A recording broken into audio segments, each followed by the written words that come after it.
Hello दोस्तों, स्वागत है आप सबका आपके अपने इस यूट्यूब चैनल पर जिसका नाम है अज्जू भैया स्टडी पॉइंट। तो आज हम जो चैप्टर करने वाले हैं वो है चैप्टर फर्स्ट क्लास 10th का केमिकल रिएक्शन एंड इक्वेशन। हमारे टर्म फर्स्ट के जो एग्ज़ाम होने वाले हैं हमको पता है वो एमसीक्यू टाइप होने वाले, तो उसी को मद्देनज़र रखते हुए मैंने कुछ इम्पोर्टेंट एमसीक्यूज़ कलेक्ट किए हैं। और अगर मेरे को और भी मिलते हैं तो मैं सेकंड पार्ट भी बनाऊंगा इस वीडियो का। या अगर आप चाहते हो कि भाई और इस टॉपिक पर क्वेश्चन होने चाहिए तो मैं ज़रूर आपके बनाऊंगा, आप कमेंट कर देना। फर्स्ट क्वेश्चन जो हमारे सामने वो ये है कि magnesium ribbon is rubbed before burning because it has coating of. तो बोला जब मैग्नीशियम रिबन को बर्न करते हैं, ठीक है, तो उससे पहले हम उसको साफ़ करना पड़ता है, हमको सैंड पेपर या किसी क्लॉथ से उसको साफ़ करना पड़ता है। बोला ऐसा क्यों करते हैं लैब वगैरह में? तो बोला कि उसकी जो ऊपर जो एक कोटिंग जम जाती है, ठीक है, जब हम हमारा ऐसी जो मैग्नीशियम रिबन रखा रहता है या पड़ा रहता है जो भी बोल सकते हो, तो उसके ऊपर वो खुले में पड़ा रहेगा तो उसके आसपास ऑक्सीजन है, एयर है, ठीक है, वाटर वेपर्स हैं, वो सब रिएक्ट करते हैं और उसके ऊपर एक लेयर जम जाती है किसकी? MgO, ठीक है, इसे बोलते हैं मैग्नीशियम ऑक्साइड की। ठीक है, और जब मैग्नीशियम ऑक्साइड की लेयर जम जाती है, ठीक है, ये हमारा रिबन है, ठीक है, इस पे क्या हो गई है? लेयर जम गई ऑलरेडी। ठीक है, तो क्या अगर तुम इसको फर्दर हीट करोगे तो क्या इस पे कोई फ़र्क पड़ेगा? ठीक है, ये हमारा मैग्नीशियम है, ठीक है, इसके ऊपर ये रेड कलर की क्या जम गई? कोटिंग जम गई मैग्नीशियम ऑक्साइड की। क्या अगर तुम इसको और हीट करोगे तो इस पर कोई असर नहीं पड़ेगा, तो कोई रिएक्शन हमको देखने को नहीं मिलेगी। तो ऐसा ना हो इसके लिए हम क्या करते हैं, इसको पहले क्या कर लेते हैं, magnesium ribbon magnesium sorry magnesium ribbon को क्या कर लेते हैं, इसको हम साफ़ कर लेते हैं, रब कर लेते हैं, ठीक है, ताकि तो पूरा रब हो गया। हाँ, तो हमारी जो कोटिंग है वो हट जाए। ठीक है, तो अब हमको पता चले कौन सी कोटिंग होती है, वो मैग्नीशियम ऑक्साइड की कोटिंग होती है, यानी कि ऑप्शन बी। ठीक है, चलते हैं नेक्स्ट क्वेश्चन पे। नेक्स्ट क्वेश्चन बोलता है oxidation is a process which involve. ठीक है भाई, ऑक्सीडेशन हमको पता है, ऑक्सीडेशन मतलब क्या होता है भाई? जिसमें ऑक्सीजन ऐड हो जाती है। ठीक है, तो सिंपल सी बात है, एडिशन ऑफ ऑक्सीजन, यानी फर्स्ट हमारा सही हो जाएगा। पर इसके साथ साथ हमको एक चीज़ और दिख रही है, रिमूवल ऑफ हाइड्रोजन, इसको भी हम ऑक्सीडेशन मानते हैं। तो इस केस में ये दोनों ही आंसर सही होंगे। पर अगर मैं बोलूँ ज़्यादा सही कौन सा होगा तो ए ऑप्शन हमारा ज़्यादा सही होगा। ठीक है, थर्ड क्वेश्चन पे आते हैं, which of the following are exothermic process. Exothermic process क्या होता है भाई? हाँ, तो एक्सोथर्मिक प्रोसेस जो होता है हमारा, उसका मतलब होता है रिलीज रिलीज, है ना, हमारी क्या होती है, प्रोडक्ट के साथ साथ हीट भी रिलीज होती है। ठीक है, उसे बोला जाता है हमारे एक्सोथर्मिक प्रोसेस या एक्सोथर्मिक रिएक्शन जो भी बोलो। तो अब इन सब केसेस में, ठीक है, ये तो हमारे एनसीईआरटी बुक में ही था। Reaction of water with quick lime, जो हमारे चूने के साथ जब हम पानी को मिलाते हैं तब हमने देखा हीट निकलती है, चलो ठीक है भाई।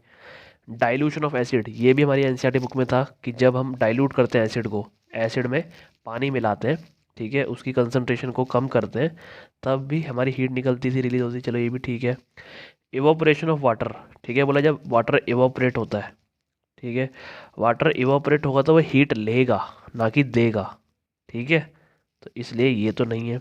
Sublimation of camphor, sublimation of camphor में भी सेम प्रोसेस होती है, वो हीट लेता है सराउंडिंग से और वेपर्स में कन्वर्ट हो जाता है। ठीक है, तो यानी कि हमारे जो कौन से ऑप्शन सही होंगे, फर्स्ट और सेकंड के, तो ढूंढ लो किस में हो, ए पार्ट में। ठीक है, तो ए पार्ट यानी फर्स्ट और सेकंड वाला हमारा सही हो जाएगा। ठीक है, नेक्स्ट चलते हैं फोर्थ क्वेश्चन पे। ये आ गया विच of the following is endothermic process. ठीक है, एंडोथर्मिक प्रोसेस मतलब एब्जॉर्प्शन ऑफ हीट। ठीक है, एब्जॉर्प्शन ऑफ एनर्जी बोल सकते हो उसको, ठीक है, किसी भी फॉर्म में हो सकती है। ठीक है, तो हम हीट को कंसिडर करते हैं, ठीक है, या एनर्जी बोल लो, कुछ भी बोल लो। ठीक है, तो एब्जॉर्प्शन ऑफ हीट या एनर्जी उसको हम क्या कहते हैं, एंडोथर्मिक प्रोसेस कहते हैं। अब देखो अब किस में होता है, डाइल्यूशन ऑफ सल्फ्यूरिक एसिड, ये अभी हमने पढ़ा कि जब भी एसिड को डाइल्यूट करते हैं तो हीट निकलती है, तो ये एक्सोथर्मिक रिएक्शन होती है। ठीक है, सब्लिमेशन ऑफ ड्राई आइस, ठीक है, सब्लिमेशन हीट वो लेता है, ठीक है, तभी जाके तो वेपर्स में कन्वर्ट होगा, तो ये ठीक है। Condensation of water vapours, condensation of water vapours same होता है कि जब वाटर वेपर्स क्या लेंगे, एनर्जी लेंगे, तभी अपनी फॉर्म चेंज करेंगे। ठीक है, रेस्पिरेशन, रेस्पिरेशन तो भाई एक्सटर्नल रिएक्शन होती है, तो एनसीईआरटी में साफ साफ लिखा हुआ था। ठीक है, तो हमारे ऑप्शन बी और सी दोनों ही सही होंगे। ठीक है, नेक्स्ट क्वेश्चन है हमारा, when age is expose to air it gets a black coating off. ठीक है, तो जब भी हमारा एजी जो है वो ऑक्सीजन के साथ या एटमॉस्फेयर के साथ रिएक्ट करेगा तो क्या बनाता है वो, सिल्वर सल्फाइड बनाता है। ठीक है, इसे बोलते हैं हम सिल्वर सल्फाइड। नेक्स्ट आता है कि भाई रिएक्शन किस टाइप की है, कॉम्बिनेशन है, डबल डिस्प्लेसमेंट, डिकम्पोजिशन डिस्प्लेसमेंट है। तो हमको दिख रहा है कि पीबी ने उठ के इसी जगह पे आ गया और सीयू को धक्के मार के उसके घर से बाहर निकाल दिया। ठीक है, तो ऐसा किस में होता है भाई, डिस्प्लेसमेंट रिएक्शन में ना, नाम से इसका प्रसिद्ध है। तो डिस्प्लेस यानी उसको दूसरे वाले को उसी जगह से हटा दो। ठीक है, और उसी जगह पे खुद आ जाओ। तो ये कौन सी प्रोसेस हो गई हमारी, डिस्प्लेसमेंट रिएक्शन हो गई या डिस्प्लेसमेंट प्रोसेस हो गई। नेक्स्ट क्वेश्चन पे चलते हैं। ए chemical reaction does not involve, बोल है कि इनमें से केमिकल रिएक्शन में क्या इन्वॉल्व नहीं होता। Formation of new substances entirely different properties than that of the reactant. हाँ भाई, नए सब्सटेंस बनते हैं जिनकी प्रॉपर्टी पहले वाले जो रिएक्टेंट होते हैं उनसे अलग होती है। ठीक है, breaking of old chemical bonds and formation of new chemical bonds, ये भी होता है भाई, तभी नई चीज़ बनेगी। Rearrangement of the atoms of reactant to form new product, बिल्कुल ये भी होगा। Changing of the atoms of the element into those another element. ठीक है, बोला कि एटम ही चेंज हो जाएंगे भाई, एक एलिमेंट के एटम दूसरे एलिमेंट में चेंज हो जाएंगे, तो ऐसा तो पॉसिबल नहीं हो सकता। ठीक है, तो ये सरासर गलत है और इन्होंने यही पूछा है कि नो कौन सा होगा। ठीक है, नॉट। तो ये ट्रिकी क्वेश्चंस आते रहते हैं, तो इसका ध्यान रखना कि वो नॉट पूछ रहा है या नहीं पूछ रहा। तो इस बच्चे कई बार इसको गलती कर देते हैं। तो यानी जो डी ऑप्शन होगा गलत होके भी हमारा सही होगा। ठीक है, it is necessary to balance a chemical reaction in order to satisfy the law. तो बोल रहा है कि हमने देखा होगा बैलेंसिंग करी थी हमने। ठीक है, क्यों करते हैं बैलेंसिंग, क्या थी भाई, ये तो था कि ए और बी से मिलकर अगर कुछ सी बन रहा है, ये हमारा 10 ग्राम है। ठीक है, और ये 20 ग्राम है, तो ये कितना जो हमारा प्रोडक्ट बनेगा कितना बनेगा, 30 ग्राम बनेगा, यही बोला गया था। तो हमको सीधे सीधे दिख रहा है कि क्या बैलेंस हो रहा है इसमें, मास बैलेंस हो रहा है।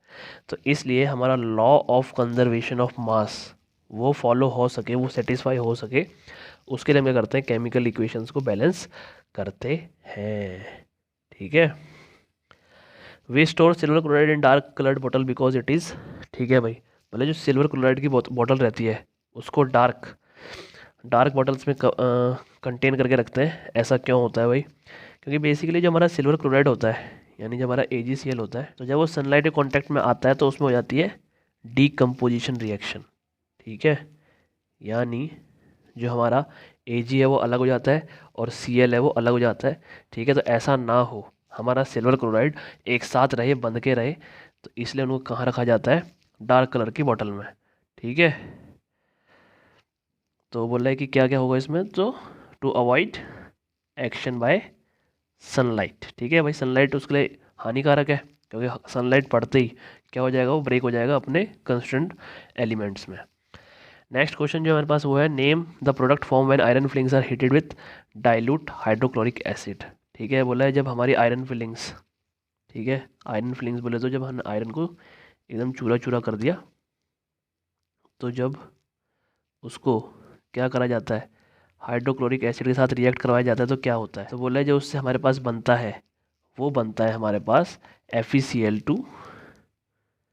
ठीक है, और हाइड्रोजन गैस। तो अब देख लो भाई कहाँ बन रहा है, तो इन दोनों में बन रहा है, इसमें और इसमें। पर ये जो Fe सेकेंड हम लेते हैं, ठीक है, इस वाले को, सी पार्ट हमारा सही हो जाएगा, सी ऑप्शन। ठीक है, तो ये था हमारे कुछ MCQs, ठीक है, जो हमने इस वीडियो में डिस्कस करें।